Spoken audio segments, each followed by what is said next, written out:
내가 두 사람, 세 사람 앞에서 말해본 적이 없어요. 말의 내용은 똑같지만 내가 엄마랑 1대1로 하는 것과 4대1로 하는 거는 전혀 다른 거거든요. 그 경험이 없는데 엄마들은 야, 너 엄마 앞에서는 그렇게 말 잘하는 애가 왜 이모 앞에서는 못해? 이게 되는 거예요. 상황이 바뀌었기 때문에. 그래서 바뀐 상황에 대한 연습을 많이 시켜주고 이제 저희 애한테 왔을 때는 그 모습을 찍어서 보여줘요. 그럼 내 모습을 객관적으로 보는 것만으로도 아이들은 아, 내가 말할 때 이런 모습이지라는 이미지가 형성이 되기 때문에 자신감이 생길 수 있거든요. 안녕하세요. 아나운서 엄마의 육아연구소 이지민 아나운서입니다. 3에서 7세 유아 말하기 수업의 저자, 맛있는 스피치의 대표 원장 이윤정 원장님 모셨습니다. 안녕하세요. 네, 안녕하세요. 만나서 네. 반갑습니다. 말하기나 아니면 이 스피치 학원에 대해서 우리가 제일 큰 관심을 갖고 있을 때는 역시 반장선거 시즌과 전교회장 시즌인 것 같아요. 이걸 얘기를 안 할 수가 없어요. 그 시즌 때는 저희 이렇게 전화 받아요. 네네, 그 극성수기죠. 그래서 제가 이제 궁금한 거는 그래도 우리 아이가 반장선거, 부반장선거, 또 전교회장 나가는데 이렇게 준비하세요. 이렇게 네. 꿀팁 몇 개만 알려주시면 또 네. 크게 도움 되시지 않으실까 싶어서. 네. 자, 첫 번째는요. 아이가 학교에서의 관찰을 하라고 해주세요.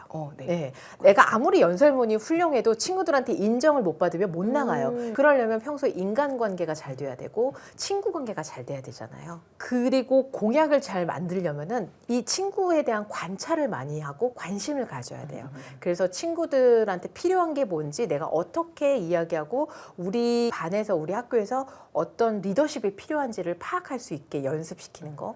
그 다음에 이제 두 번째, 공약은 3개까지만. 너무 많아도 안 좋고. 네. 그리고 3개가 좀 구체적으로 우와, 이야 이런 것들이 나올 수 있게끔 내 마음을 읽어주네, 내가 학교에서 좀 불편했던 걸 제가 알아주네 할 수 있는 공약. 네. 그 다음에 이제 세 번째는 그걸 바탕으로 나한테 가장 잘 맞는 이미지 메이킹을 해줘야 돼요. 가끔은 지난 학기에 애가 노래 불렀더니 됐어요. 지난 학기에 애가 꽁트했더니 됐어요. 네. 우리 애도 시켜주세요.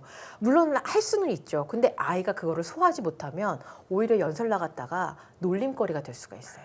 만약에 내가 약간 모범생 스타일이고 좀 점잖은 스타일이면 그냥 그 이미지에 맞게 나는 여러분에게 친절함을 줄 수 있는, 정보를 많이 줄 수 있는 신뢰감 있는 후보. 네, 그런 후보가 네. 되고 싶다. 아니면 조금 개그기가 있거나 네. 아니면 웃기는 친구들 같은 경우는 그걸 잘 활용을 유쾌한 해서 친구. 자, 네. 여러분의 학교 생활을 재밌게 드리겠습니다 이러면서 약간 꽁트를 어. 넣거나 CM송 같은 거, 네. 그런 노래를 하는 게 이 아이 이미지에 맞는 거죠. 그래서 아이에 맞는 연설문, 그걸 잘 표현할 수 있는 시각적인 거, 청각적인 거, 이런 부분들을 연습을 하면 거의 뭐 90% 이상 당선이 되죠.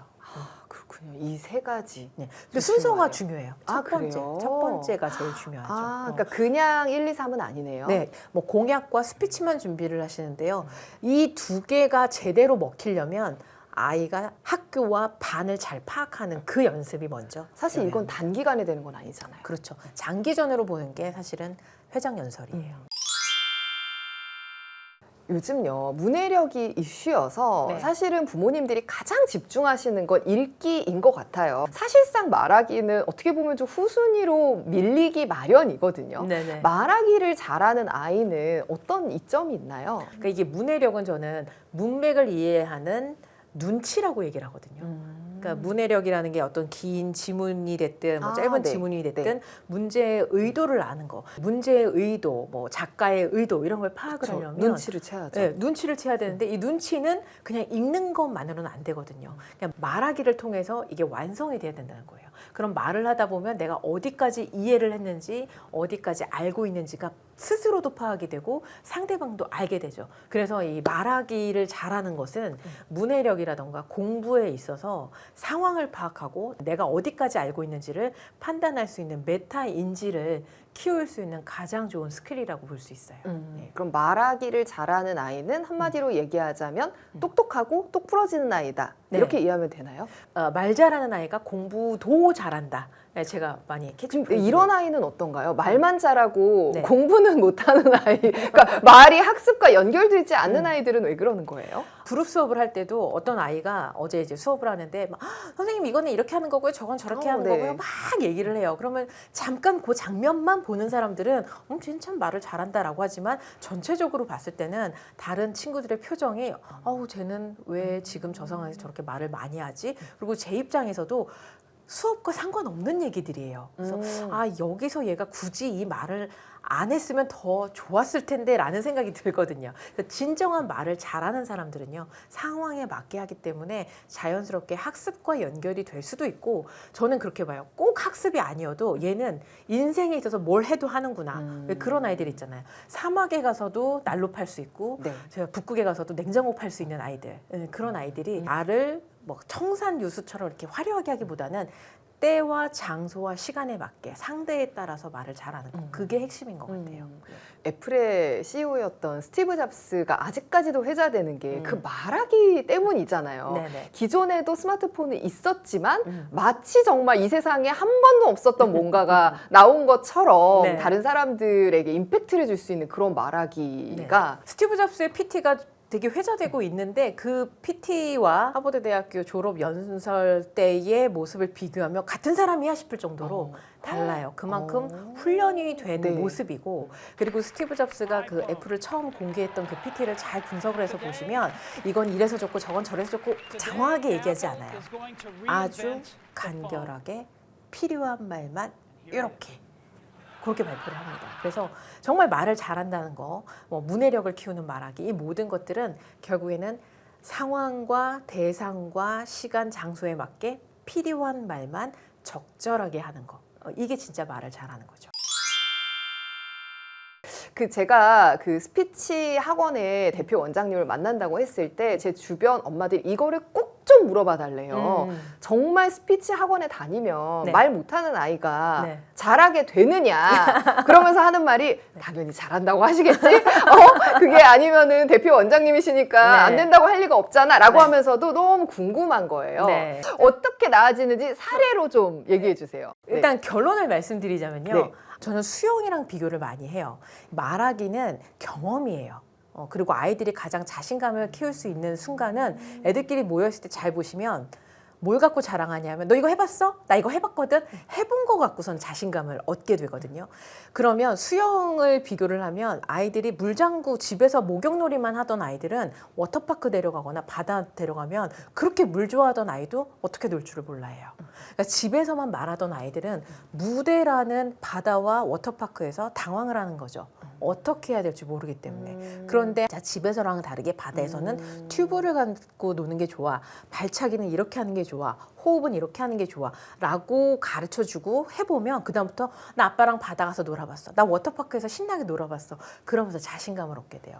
그러니까 함구증이라던가 말을 잘 안 하거나 예민한 기질 또는 소심한 기질의 아이들은 내가 두 사람, 세 사람 앞에서 말해본 적이 없어요. 말의 내용은 똑같지만 내가 엄마랑 1대1로 하는 것과 4대1로 하는 거는 전혀 다른 거거든요. 그 경험이 없는데 엄마들은 야, 너 엄마 앞에서는 그렇게 말 잘하는 애가 왜 이모 앞에서 못해? 이게 되는 거예요. 상황이 바뀌었기 때문에.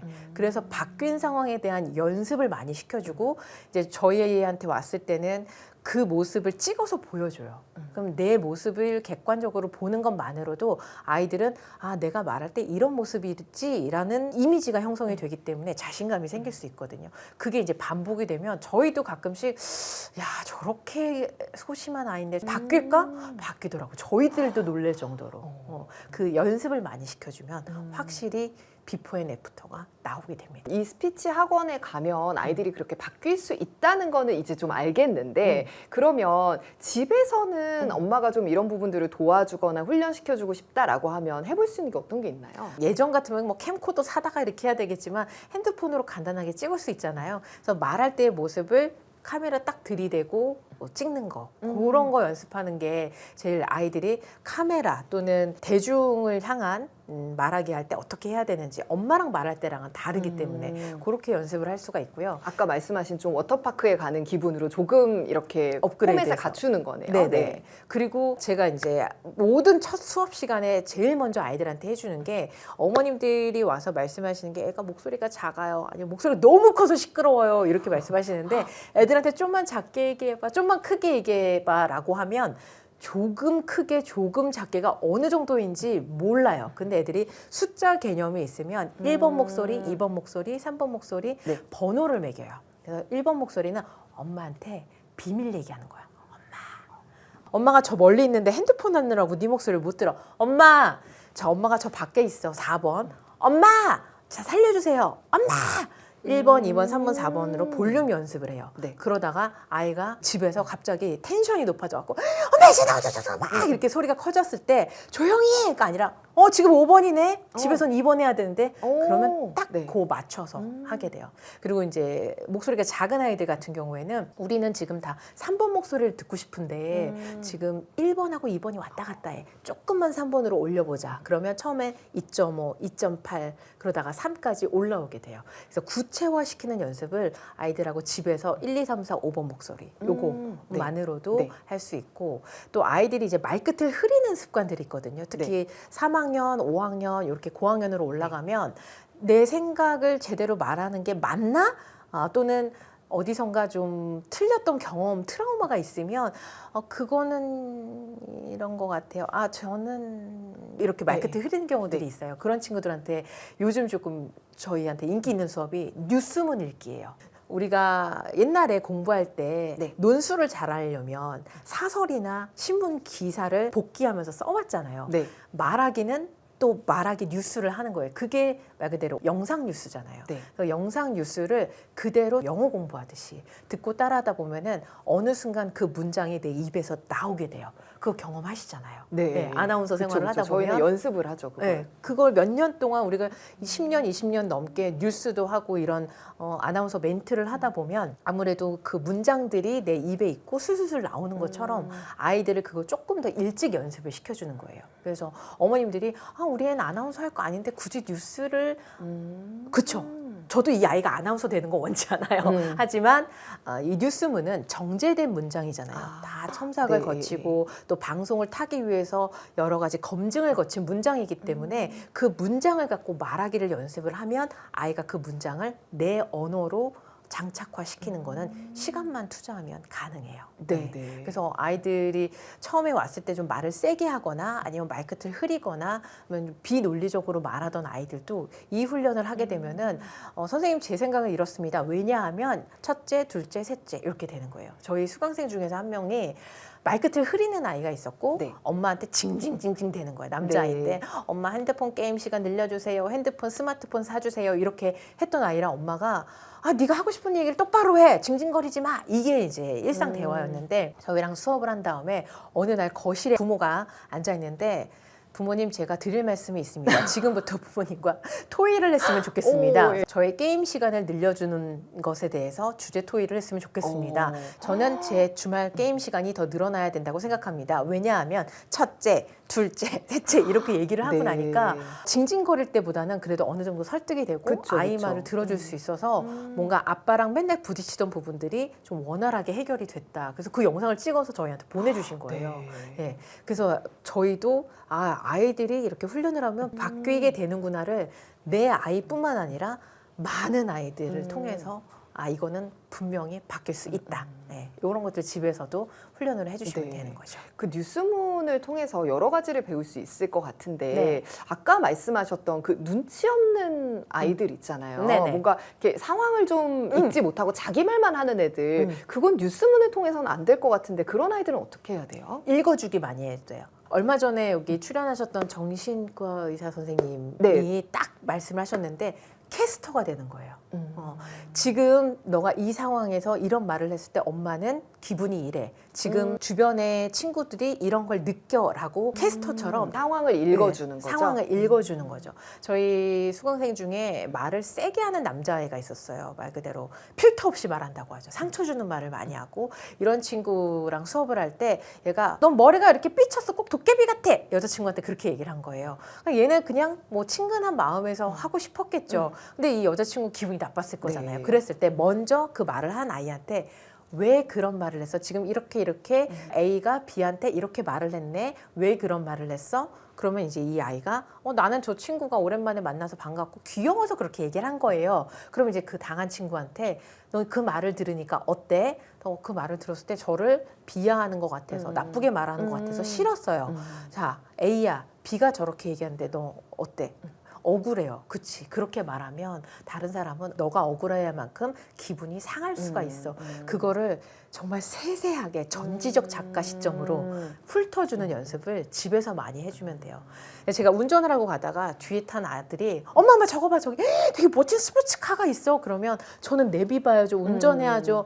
볼 수가 없잖아요. 그럼 이제 엄마의 심정상 엄마가 운전하는 거 안 보여. 엄마 집안일하는 거 안 보여. 이러고 소리가 커질 텐데 그때 엄마 너무 보고 싶은데 지금 운전하고 내비 봐야 돼서 지금 볼 수가 없어. 네가 사진 찍어놨다가 나중에 엄마한테 보여줘. 그럼 엄마 너무 좋을 것 같아. 기다려줘서 고마워. 엄마한테 이렇게 사진 찍어줘서 고마워. 이런 감정의 흐름들을 말로 훑어서 해주면 애들이 말을 하기 전에 내가 이 말을 뱉었을 때 상대방이 어떻게 생각할까가 같이 연습이 되는 거예요. 네, 생각 연습. 그렇겠네요. 네. 네. 이제 마지막으로 육아연구소의 공식 질문인데요. 네. 어린 시절에 이렇게 우리가 학교에서 생활을 할 때도 그렇고 또 공부를 할 때도 그렇고 중간에 좀 어렵고 힘들고 지겹고 좀 포기하고 싶은 순간들이 많았을 텐데 그런 순간들을 좀 어떻게 이겨내셨는지 어떤 힘을 갖고 좀 끝까지 내가 이루고자 하는 바를 향해서 걸어가실 수 있었는지 그런 순간들이 좀 궁금해요. 저는 이런 질문을 받았을 때 첫 문장을 이렇게 시작해요. 제 인생은 고속도로가 아니라 국도입니다. 그래서 빨리 가기보다는 국도를 달리면서 주변 풍경들이나 미처 알지 못했던 맛집을 발견합니다. 이 얘기는 뭐냐면 제가 중학교 때 외고 시험을 봤었어요. 근데 외고 시험을 보면서 공부를 되게 열심히 했는데 같이 공부했던 애들 중에 저만 떨어진 거예요. 그래서 거의 뭐 삶을 마감할 것처럼 1교시를 빼고 내내 옥상 가서 친구랑 울고 그랬었는데 결론적으로는 그때 친구들을 대학교 때 만나기도 했고 그때 외고를 갔던 친구가 저보다 더 성적이 안 나와서 재수를 하게 됐고 그러면서 저는 오히려 오기가 생겨서 고등학교 때 되게 열심히 했고 제가 원하던 공부 쪽으로 이제 대학교도 가게 됐고 그리고 방송을 준비하면서도 메이저급 시험도 보고 지방사도 많이 봤지만 메이저는 아니지만 제주에서 방송을 하면서 오히려 더 편하게 할 수 있었고 다양한 역할 뭐 뉴스도 하고 MC도 하고 리포터도 하고 여러 가지 방송을 접하면서 더 다양한 경험을 하고 아이를 키우면서 제가 힘들었던 순간은 아이 젖을 먹이면서 TV를 틀었는데 내 친구가 앵커를 하고 있는 거예요. 같이 시험 보러 다녔던 애인데 난 여기서 이렇게 포지고 있는데 쟤는 저렇게 승승장구하고 있네. 이랬을 때 막 난 이제 끝이구나 이렇게 생각을 했는데 아이를 키운 경험을 살려보자. 이거를 갖고 이제 스피치 사업을 시작을 했고 그게 시작이 돼서 바탕이 돼갖고 저는 EBS가 너무 하고 싶었거든요. EBS 육아교에서 먼저 연락이 왔어요. MC를 봐달라고. 그래서 내가 원하던 길을 실패하더라도 그 자리에서 최선을 다하면 언젠가는 원하는 것을 얻게 되는구나. 이게 저의 지금까지 버티는 힘이지 않았을까 싶어요. 네. 오늘 맛있는 스피치 대표 이윤정 원장님 모시고 말하기에 대해서 이야기를 나눠봤는데요. 네. 주제는 말하기였지만 사실은 다른 사람들에 대한 배려 또 이해심 많은 것들에 대해서 우리가 이야기를 나누는 시간이었던 것 같아요. 오늘 네. 이렇게 나와주셔서 감사드리고요. 또 영상 좋으셨던 분들 댓글에 반응도 많이 남겨주시고 또 궁금하신 점들도 남겨주시면 좋겠습니다. 오늘 함께해 주셔서 고맙습니다. 감사합니다. 네.